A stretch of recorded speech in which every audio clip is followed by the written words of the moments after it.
The debate is never about the issue; it's about the process. Barry, for whatever reason. Well, let's go to the issue here, right?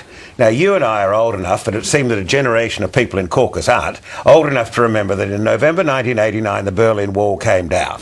Right, and there was euphoria across the world at the liberation of a shackled people. Okay, where are you going with this? Well, one of the things Stalin link again. One of the things that the Soviet Union and every despotic totalitarian government has always done is attack the freedom of the press. Piers Akerman, the human headline. Here we go.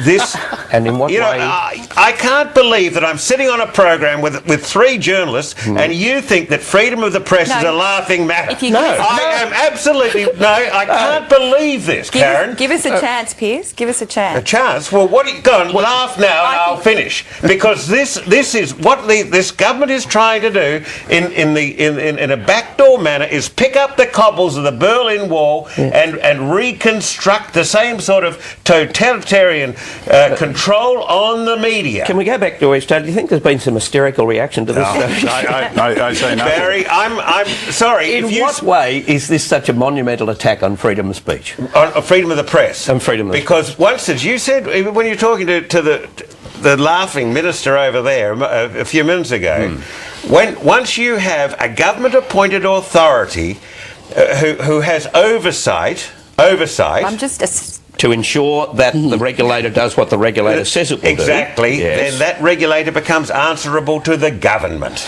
You made the point yourself. I can't believe this is a shocking intrusion into free speech, and his comparisons with Sweden or other nations. We are number 26, and the next time, as the UN Human Rights Council said the other day, this is a backward step. Why are Australians so passive? Did the proprietors have my journalistic colleagues? Given the examples that Stephen Conroy gave us and the evidence that was led at the inquiry, did the proprietors have this coming because of their attitude towards it? Look, you know those inquiries were Mickey Mouse. They were based on phony stuff. Julia Gillard said the media had hard questions to answer. She's never told us what those questions are. That's all quite right. Look, but of course it's right.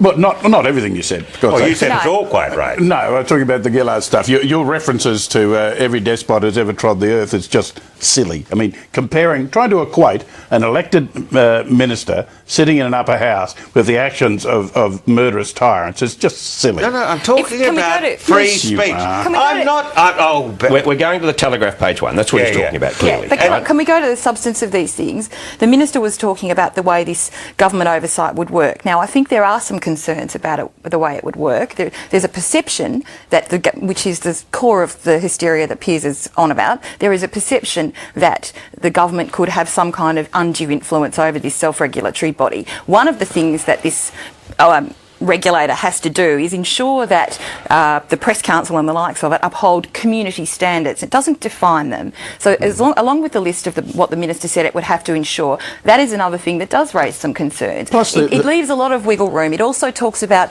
the influence of a proprietor, talks about the influence of government. Now, that's clearly aimed at the likes of Gina Rinehart and Rupert Murdoch. So there are some concerns about what they do. Having said that, on the public interest test, maybe it's a bad example, but it's sort of an example. The Foreign Investment Review Board does something very similar about foreign acquisitions. It has a national interest test that it applies, and nobody screams blue murder about that. So isn't this a little bit similar? No. I think there are pros and cons in this legislation. There is big concern about the privacy provisions, and there is big concern about government oversight. And in that respect, I agree with you. I don't agree with the whole ridiculous Stalin thing. One of the problems.